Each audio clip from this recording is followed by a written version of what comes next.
Kalau Mbak Nay sendiri memandang banyak anak-anak muda sekarang yang masuk terjun ke dunia politik lewat jalur ekspres, hanya bermodalkan nama besar orang tua, itu seperti apa? Seperti itu. Banyak. Banyak sih. Ya, saya mengenal banyak. Gini, ya saya mengakui bahwa gini, privilege itu, saya nggak akan bilang bahwa mereka pasti salah ya. Enggak, okay. dan nggak fair juga gitu. Yeah. Kayak misalnya ketika mereka memang memenuhi syarat, karena biar gimana pun seseorang yang lahir misalnya di keluarga politik gitu misalnya ya, itu punya keuntungan besar karena dia melihat langsung. Dia ngalamin langsung, dia bisa belajar langsung gitu ya. Kan itu ya, privilege itu kan soal itu. Gitu. Jadi kalau kemudian dia memang punya apa ya, punya bibitnya memang oke ya nggak masalah. Yang jadi masalah itu kan adalah kalau kemudian misalnya nih ada yang pakai menggunakan alat-alat negara gitu untuk nerusin ke anaknya. Nah itu yang sebenarnya nggak boleh gitu ya. Yang terus kemudian pakai keuntungan itu dalam artian bukan semata karena oh ya privilege, aku punya nama belakang, aku kenal orang yang kemudian konstituennya misalnya kayak gitu. Dan kalau menurut saya yang paling penting itu sebenarnya mengakui. Makanya saya akan selalu ngaku kalau saya itu nepo baby. Bohong kalau saya bilang saya nggak dapat keuntungan apapun gitu ya. Dengan nama belakang. Dengan nama belakang gitu. Bohong, dan itu jahat menurut saya. Kalau kita nggak mau ngakuin itu jahat malahan. Gitu. Karena banyak yang kemudian nggak mau ngakuin terus bilang saya tuh kerja keras loh. Gini, kamu tetap harus kerja keras, itu jelas gitu. Tapi jangan menafikan bahwa nama belakangmu itu sebenarnya memberikan keuntungan besar. Jangan menafikan bahwa apa yang dimiliki atau sudah dirintis oleh orang tuamu itu kemudian sebenarnya bikin race itu perlombaan ini jadi kamu punya posisi-posisi yang jauh lebih menguntungkan gitu, di dalam kontestasi di dalam kontestasi ini gitu.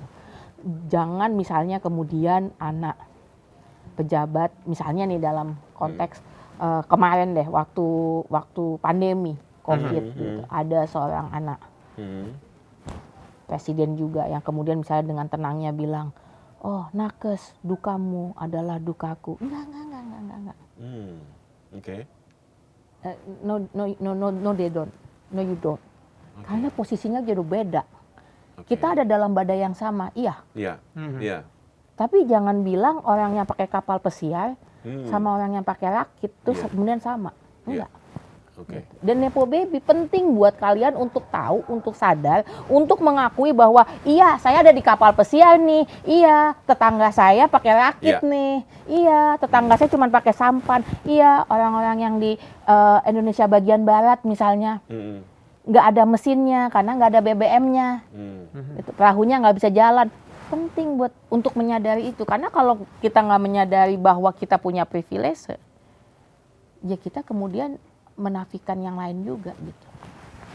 Kita nggak bisa bantu. Makanya kalau menurut saya kesadaran itu penting banget. Sebagai nepo baby. Gitu. Dan bukan dengan cara humble, sok humble dan bilang enggak kok kita sama, enggak. Malah itu jahat menurut saya. Gitu. Tapi gunain privilege itu untuk kepentingan yang lain. Dan saya rasa itu yang paling besar dari yang dilakukan oleh Gus Dur ya. Gus Dur itu menurut saya privilege-nya banyak banget. Bayangin, bapaknya menteri. Kakeknya pejuang. Iya. Pahlawan. Iya, maksudnya gini. Gus Dur itu sekolahnya di luar negeri. Di Al-Azhar gitu, ya kan? Terus orang Jawa. Wahai orang Jawa, sadarilah privilege semua. Bagaimana lampumu yang selalu menyala itu adalah karena ada kelompok-kelompok lain yang dikurangi jatah listriknya. Iya, iya, Kita iya. harus memenuhi kebutuhanmu. Nah, orang Jawa, laki-laki, Ya. Muslim, Ya. ya kan, Betul. berpendidikan tinggi. Muslim juga bukan sembarang Muslim. Iya. Kan Gus Dur bukan Syiah yang untuk ritualnya aja harus diem-diem, ngumpet-ngumpet. Iya. Enggak, Terbuka. terbuka, Iya. ya kan. Dan kemudian NU Ya, yang punya masa yang sangat masa yang besar. Nadiem besar sangat banget, besar. iya. Dan dia nggak hanya sekedar orang NU nih, gitu. Misalnya bapaknya ketua PCNU desa mana, enggak, Iya. langsung Pendiri. langsung cucunya pendiri, gitu. Cucunya pendiri. Kurang privilege apa? Gitu. Dan itu yang lebih nyebelin lagi nih, privilege-nya mentok banget jadi presiden. Gitu. Iya. Jadi ini privilege-nya gede banget. Tapi kan yang kemudian dilakukan Gus Dur adalah dia menyadari bahwa oke, bentar, saya punya privilege nih. Berarti itu harus dipakai untuk kepentingan yang lain gitu. Iya. Untuk identitas yang lain gitu. Jadi itu sih yang menurut saya. Jadi bukan kita sok-sok humble, enggak kok kita sama kamu, enggak. Gitu, tapi menyadari bahwa oh, dengan privilege saya bisa melakukan sesuatu buat yang lain. Tapi ada juga yang menggunakan privilege itu untuk kepentingan sendiri. Banyak. Yang Banyak punya paman aja bisa. Nah, itu dia. Itu gimana itu? Makanya banyak banget itu yang kayak gitu. Padahal kan saya juga punya paman ya, Nah, masa nggak kepikiran. Nggak kepikiran ya? Ya paman saya dokter doang, soalnya cuma bisa nyuntik. Nggak bisa nyuntik dana. Apalagi bikin perubahan hukum. Ya itu tadi gitu. Jadi Iya. ya masalahnya adalah di pejabat-pejabat Indonesia gitu ya. Iya. Terutama misalnya gini deh, kita lihat kasus Agustus kemarin ya. Ya, Ketika rakyat Indonesia tuh marah sekali dengan Iya. anggota dewan. Sampai detik ini saya rasa anggota dewan tuh nggak pernah benar-benar sadar loh Iya. kesalahan mereka di mana. Hmm. Kesalahan bahwa mereka itu begitu tidak punya empati kepada publik, bahwa ada perbedaan kelas yang begitu besar yang mereka nggak pernah mau sadarin, Iya. gitu ya. Dan bahwa mereka itu begitu elitnya, sebegitu elitis gitu.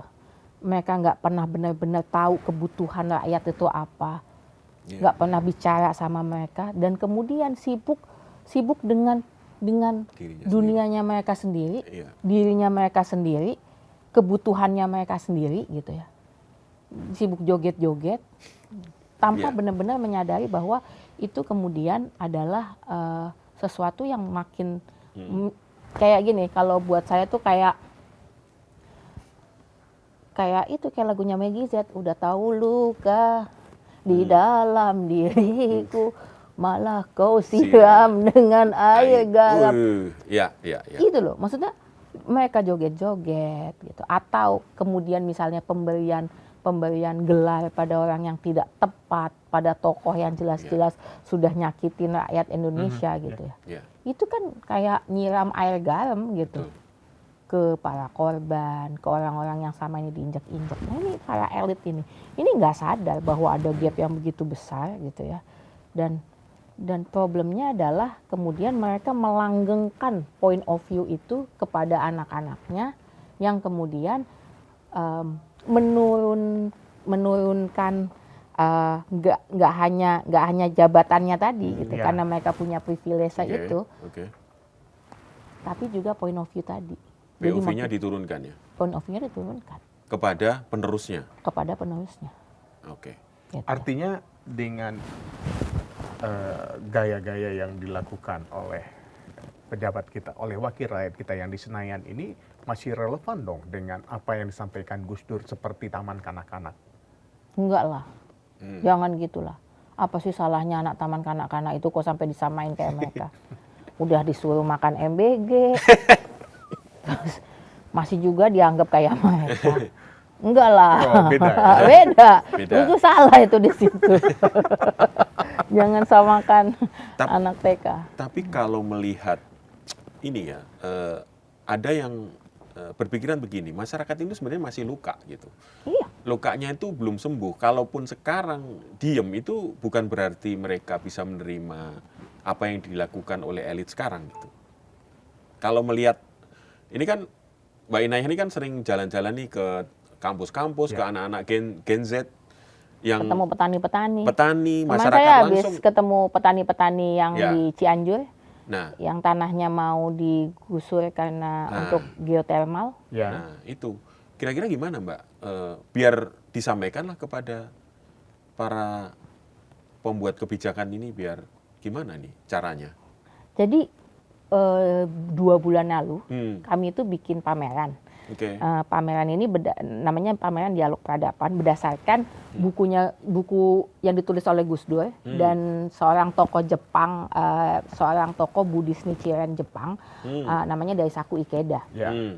Nah, Daisaku Ikeda ini banyak bikin percakapan soal perdamaian itu dengan tokoh-tokoh dunia ya, pemimpin-pemimpin dunia. Termasuk salah satunya sama Gus Dur. Terus kami bikinlah si pameran itu. Salah satunya kita nih bikin ya namanya Dialog Peradaban, kita bikin diskusi-diskusi, Oke. dialog-dialog. Iya. Kami berusaha untuk mengundang anggota dewan. Oke. Dari 15 anggota dewan yang kami approach Oke. untuk diundang ngisi diskusi di kampus, Oke. Yang 15, 15. ya, Oke. 20 menolak. Saking nggak adanya, Sama sekali nggak ada. nggak ada. Dan Wow.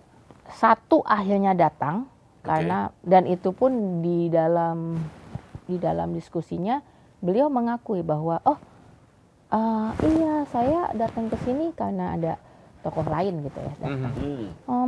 Tadinya saya juga males datang gitu. Itu diakui oleh mereka.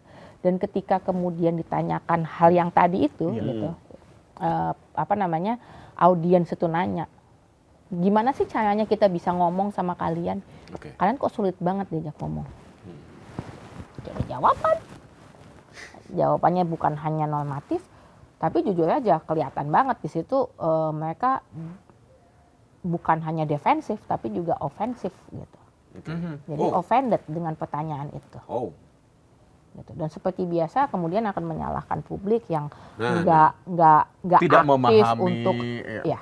Oke. Kan udah ada mekanisme dengar pendapat dan Ya. bla bla bla bla yang seringkali kucing-kucingan. Ya. Dalam kasus TNI contohnya. Saya termasuk yang kemudian melakukan JR TNI. Ya, ya, ya. Banget JR saya ya. Kebanyakan dia. Kebanyakan JR. Bapak yang menang?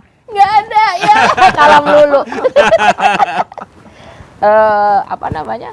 Untuk kasus UU TNI aja deh misalnya. Yang dibilang sudah mengundang publik gitu. Ya. Ternyata. Nggak ada, itu kan kucing-kucingan. Betul. Malam-malam Atau ada Malam-malam mengundang di publik, dini hari. tapi Undangannya, ya, pilihan. pagi-pagi. Gitu. sudah ditentukan Kita nggak pernah tahu POV-nya yang soalnya. sama. Ya, terus kemudian bilangnya di ruang mana, ternyata Iya, diadainnya di mana, kucing-kucingan ya? jamnya, ya kayak gitu-gitu. Iya, iya, iya. Gitu. Jadi nggak ada itikat baik kok gitu memang.